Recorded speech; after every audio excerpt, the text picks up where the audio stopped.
TDP Mahanadu దిగ్విజయమైంది. Rayalaseema అభివృద్ధికి TDP కట్టుబడి ఉంటుంది అనే విషయాన్ని మహానాడు ద్వారా భరోసా కల్పించారు. విధ్వంసమైన ఏపీ పునర్నిర్మాణం కోసమే కూటమి ఏర్పాటైందని, రాష్ట్ర ప్రజలకు సుస్థిర పాలన అందిస్తామని ఏపీ సీఎం చంద్రబాబు స్పష్టం చేశారు.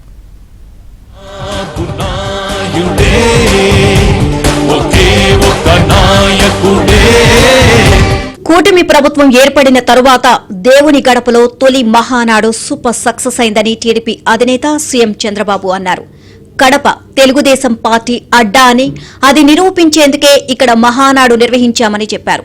అహంకారంతో విర్రవిగే వారికి ఎన్నికల్లో కడప జిల్లా ప్రజలు అద్భుతమైన తీర్పునిచ్చారని కొనియాడారు. ఈ ఎన్నికల్లో కడపతో పాటు రాష్ట్రంలోని అన్ని ప్రాంతాల్లో అద్భుతమైన విజయం సాధించామన్నారు.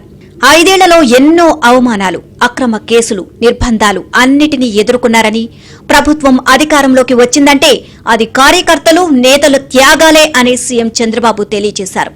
కష్టాలు, సవాళ్లను చూసి తాను ఎప్పుడూ భయపడలేదు అన్నారు.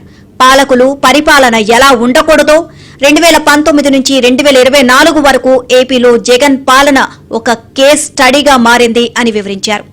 గత ప్రభుత్వంలో 5 సంవత్సరాలు మనం పోరాటాలు చేశాం.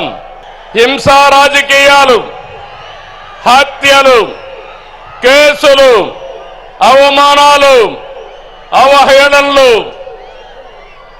బూతులు, అణిచివేత అన్ని ఎదుర్కొన్నారు మా తమ్ముళ్ళు, మా ఆడబిడ్డలు. మీరే నా బలం, బలగమని మరొకసారి గుర్తు చేస్తున్నా. పార్టీ ఎలా ఉండాలో, పాలన ఎలా ఉండాలో చెప్పడంలో తెలుగుదేశం పార్టీ ప్రస్థానం ఒక కేస్ స్టడీ. పాలకులు ఎలా ఉండకూడదో, పార్టీ ఎలా నలకూడదో ప్రపంచంలోనే ఒక కేస్ స్టడీ వైఎస్ఆర్ పార్టీ అని చెప్పి కూడా నేను మీకు తెలియజేస్తున్నా. తెలుగుదేశం పార్టీ ప్రజా ఉద్యమాలు, పోరాటాలు, ఎన్నికలు, గెలుపులు కొత్త కాదని చెప్పి నేను మీకు తెలియజేస్తున్నా. విధ్వంసమైన రాష్ట్రాన్ని పునర్నిర్మించేందుకు టీడీపీ, జనసేన, బీజేపీ కూటమి ఏర్పాటు చేసి ప్రజల ముందుకొచ్చామన్నారు చంద్రబాబు. ఇటుక పేర్చుతూ విధ్వంసమైన రాష్ట్రాన్ని పునర్నిర్మిస్తున్నామని, పేద ప్రజల జీవన ప్రమాణాలు మెరుగుపరచడం తన జీవిత ఆశయమని స్పష్టం చేశారు. మన మిత్రుడు జనసేన అధినేత పవన్ కళ్యాణ్ గారు, అదే మరిగా నరేంద్ర మోడీ గారి నాయకత్వంలో ఉన్న బీజేపీ ముగ్గురు కలిశాం, కూటమి ఏర్పాటు చేశాం. తమ్ముళ్ళు, అది చేస్తే దాని ప్రభావం అంతా ఇంత కాదని మరొకసారి విజ్ఞప్తి చేస్తున్నా. 94% స్ట్రైక్ రేట్, 57% ఓట్ షేరు, అదిరిపోయే మెజారిటీలు, వైనాట్లు, గొడ్డలి పోట్లు అనేది మన రాజకీయం కానే కాదు. ప్రజలిచ్చిన అధికారాన్ని బాధ్యతలా భావించి ప్రతి క్షణం కష్టపడి పనిచేయడం మన విధానం. దేశానికి టెర్రరిస్టులతో ఎంత నష్టమో ఆర్థిక ఉగ్రవాదుల వల్ల అంతే నష్టం జరుగుతుందని చంద్రబాబు అన్నారు.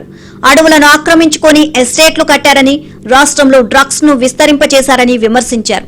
డ్రగ్స్ అమ్మేవారికి అదే చివరి రోజు అవుతుందని హెచ్చరించారు. దేశానికి టెర్రరిస్టుల వల్ల చాలా నష్టం. అదే సమయంలో మన రాష్ట్రంలో, మన దేశంలో కూడా ఆర్థిక ఉగ్రవాదుల వల్ల కూడా అంతే నష్టం.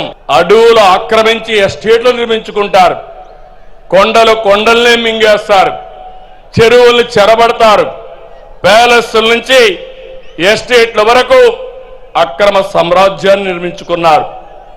ఆపరేషన్ క్లీన్ పాలిటిక్స్ తో పాజిటివ్ ప్రోగ్రెస్ పాలిటిక్స్ కు నాంది పలకదాం. గంజాయి వచ్చింది, యువత నిర్వీర్యం అయిపోయింది. ఈ రోజు నేను హామీ ఇస్తున్నా, ఇక్కడుండేది సిబిఎన్, ఇక్కడుండేది ఎన్డీఏ ప్రభుత్వం. ఎవరైనా సరే డ్రగ్ అమ్మితే, గంజాయి అమ్మితే అదే చివరి రోజని హెచ్చరిస్తున్నాను. రాయలసీమ గడ్డ నుంచి రాయలసీమ బిడ్డగా చెబుతున్నానని, రాయలసీమను రాష్ట్రానికి మణిహారంగా మారుస్తామని సీఎం చంద్రబాబు స్పష్టం చేశారు. పోలవరం, బనకచెర్ల ప్రాజెక్టుల నిర్మాణంతో పాటు కర్నూలుకు హైకోర్టు బెంచ్ తప్పకుండా వస్తుందని, జూన్ 12లోగా కడపలో రాయలసీమ స్టీల్ ప్లాంట్ పనులు ప్రారంభిస్తామని చంద్రబాబు ప్రకటించారు. ఈ ఎన్నికల్లో రాయలసీమ ప్రజలు అద్భుతమైన తీర్పిచ్చారు. 52 సీట్లకి 40 సీట్లు కూటమిని గెలిపించారు. ఇందులో టీడీపీ 40 దాకా గెలిపించారు. వైసీపీకి రాయలసీమలో 7 సీట్లు వస్తే తెలుగుదేశం కూటమికి ఒక్క ఉమ్మడి కడప జిల్లాలో 7 సీట్లు గెలిపించారు. ప్రజా తీర్పు మళ్ళీ మనకు ఒక బాధ్యత గుర్తు చేసింది. కానీ ఈ తీర్పును మనం అర్థం చేసుకున్నాం. ఓడిపోయిన పార్టీ ఇప్పటికీ అర్థం చేసుకోలేదు, అర్థం చేసుకోదు కూడా. అధికారం కోసం పుట్టిన పార్టీ కాదు తెలుగుదేశం పార్టీ. ప్రజల జీవితాల్లో మార్చడానికి, మార్పు తేవడానికి పుట్టిన పార్టీ తెలుగుదేశం పార్టీ. అవునా కాదా అని మిమ్మల్ని అడుగుతున్నా.